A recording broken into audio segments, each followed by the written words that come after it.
The Star Keeper, a magical tale about friendship enlightened the kingdom of Orlis. Night had always been beautiful.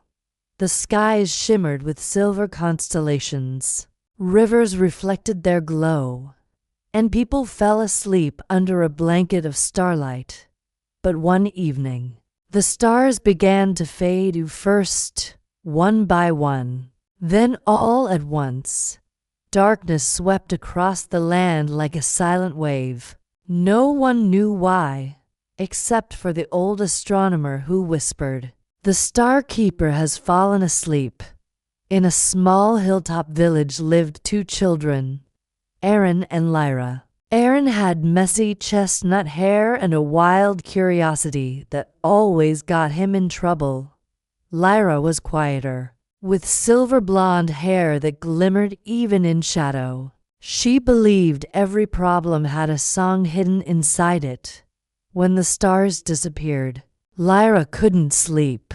She would sit by the window each night, whispering, "Maybe the sky is just lonely."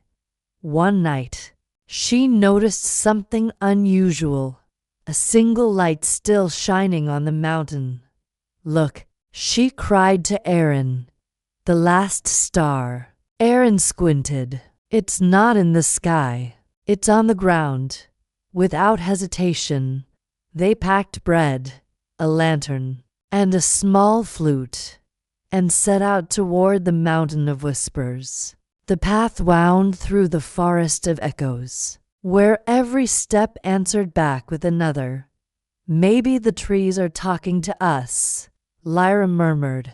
Aaron laughed softly. "They're probably warning us to go home." But they didn't turn back. The deeper they went, the quieter the world became.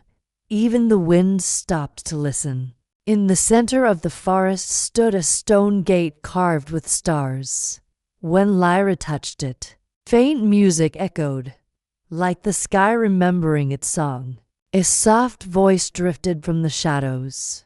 "Why have you come, children of light?" A creature stepped forward, tall, woven from moss and moonlight.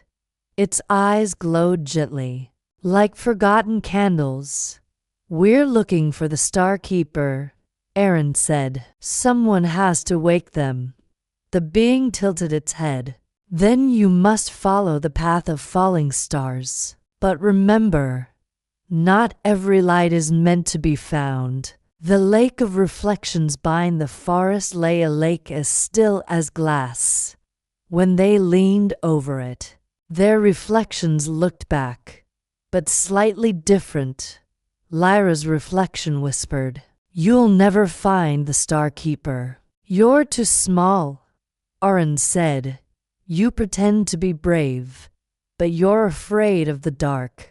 The children's hearts pounded. Lyra took Aaron's hand. "Maybe we don't have to be bigger or braver.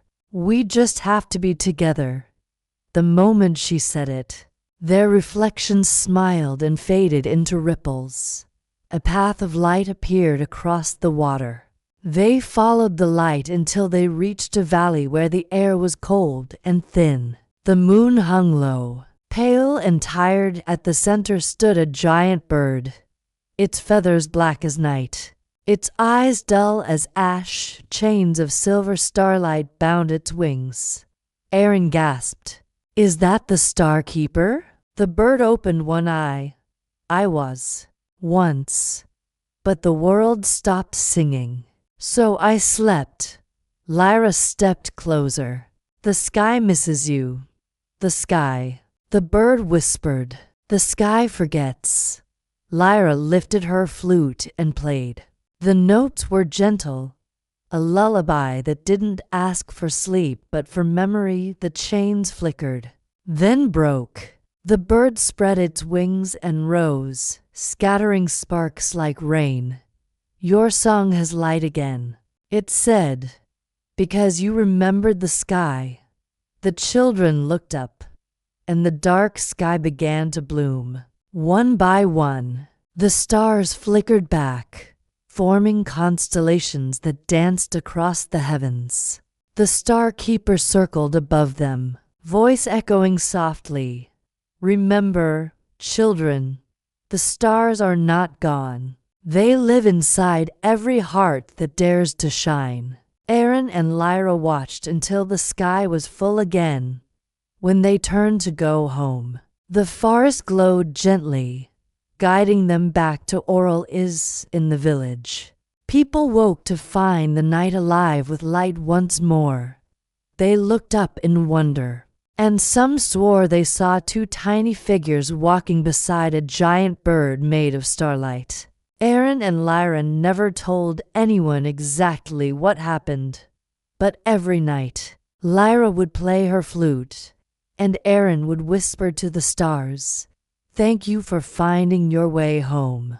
And somewhere far above, a soft voice would answer, "No, thank you.